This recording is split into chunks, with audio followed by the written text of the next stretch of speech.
Early on in Genesis, we learn that God has a concern whether or not we obey His commands, whether or not we are righteous in His sight. In the second chapter of Genesis, verses 16 and 17, the very first commandment is given to man. And Jehovah God commanded the man, saying, You may freely eat of every tree of the garden, but from the tree of the knowledge of good and evil you will not eat from it, for in the day that you eat from it you will surely die. And then 2 chapters later, there is the account of Cain and Abel, and how Cain's offering is rejected by God. And in this particular passage, we see a warning concerning sin itself. Verses 5 through 7 read, And Cain was very angry, and his countenance fell. And Jehovah said to Cain, Why are you angry, and why has your countenance fallen? If you do well, will you not be accepted? And if you do not do well, sin crouches at the door. Its desire will be for you, and you should rule over it. In both of these instances, we know that the people sinned against God. And yet, you can look in the 5th chapter and see Enoch, and see how there was one person who walked with God, who did not die. In chapter 5, in verses 21 through 24, it says, And Enoch lived 65 years and fathered Methuselah. And Enoch walked with God 300 years after he fathered Methuselah, and fathered more sons and daughters. And all the days of Enoch were 365 years. And Enoch walked with God, and he did not die, for God took him.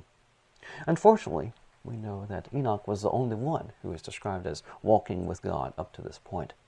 And in chapter 6, in verses 5 and 13, we can read about how God viewed the sin of the people on the earth, and how they were wicked, and how He was going to destroy them with the earth. It says, And Jehovah saw that the wickedness of man was great on the earth, and that every imagination of the thoughts of his heart was only continually evil. And then in verse 13, And God said to Noah, The end of all flesh has come before me, for the earth is filled with violence through them, and behold, I will destroy them with the earth. But like Enoch, Noah was viewed as one who was righteous. He was one who walked with God. In the 6th chapter, in verses 8 and 9, it says, But Noah found favor in the eyes of Jehovah. These are the genealogies of Noah. Noah was a righteous man, perfect in his generations. Noah walked with God. And in the 7th chapter, in verse 5, And Noah did according to all that Jehovah commanded him. So, just from these early chapters, we learn that God cares whether or not we keep His commands, whether or not we are righteous in His sight. Do we see things like this in the Epic of Gilgamesh? Well, there are a couple of instances, such as near the beginning of the Epic of Gilgamesh, where the people of Uruk lament to the gods concerning Gilgamesh. And they speak of his arrogance and his fornication. And then also, there is the episode where Enkidu and Gilgamesh kill the guardian of the forest, Humbaba, and the deities respond to that, and they face consequences because of their actions. But whenever we look at such things, we see those things as simply stories, things where they're just moving the storyline along in their respective poems. But in this particular text, in Genesis, we see warnings concerning sin, consequences of sin, death following because of the actions of people.